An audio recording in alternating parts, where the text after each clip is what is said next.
تذكر يوما كنت تعانق دمعة الفكر تناجي الله في صبر وترجو رحمة تسري. دعا جو ہے نام دعوت ذنون اذ هو في بطن الحوت، وہ دعا ہے کہ جو حضرت یونس نے اس وقت مانگی تھی جب وہ مچھلی کے پیٹ کے اندر تھے. لا الہ الا انت سبحانک انی کنت من الظالمین. فإنه لم يدع بها مسلم ربه في شيء قط الا استجاب له. یہ اسم اعظم ہے، اس سے جو بھی بندہ دعا مانگے گا وہ قبول ہو جائے گی. ورواه الترمذی والنسائی فی اليوم واللیلہ من حدیث ابراہیم بن محمد بن سعد عن نبی سعد بہ.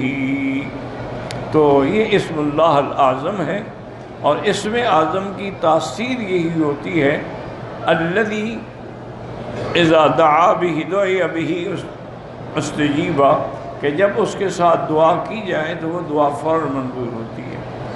اور خاص طور پر علماء نے، اللہ کے صالحین بندوں نے لکھا ہے کہ جو لوگ ناحق قید خانے میں ہیں، مقدمات میں پھنسے ہوئے ہیں، ان کے لیے یہ دعا اکسیر اعظم ہے. ویسے تو ہر کام کے لیے، لیکن ان کے لیے یہ زیادہ مجرد کہ وہ اگر رات کی تنہائی میں اندھیرے میں بیٹھ کر پورے اخلاص سے، یقین سے 2 رکعت نماز پڑھ کے یہ دعا مانگیں تو اللہ تعالیٰ ان کی مشکل کو جو ہے وہ حل فرما دیتے ہیں.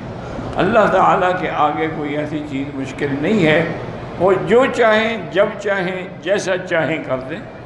اس لیے بس.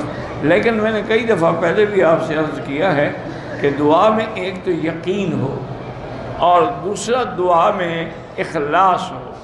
تیسری بات یہ ہے کہ صدق مقال اور عقل حلال ہو، یعنی آدمی سچی بات کہتا ہو، جھوٹ نہ بولتا ہو، حرام نہ کھاتا ہو، پیٹ میں حلال ہو، پھر دعائیں مستجاب ہوتی ہیں.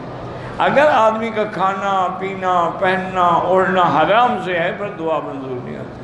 پھر تو وہی ہوگا کہ جب وہ کہے گا لبیک و سعدیک تو آواز آتی ہے لا لبیک ولا سعدیک وحجک مردود علیک، تمہاری کوئی حاضری نہیں، جاؤ حج تم پر ہم رد کر دیا.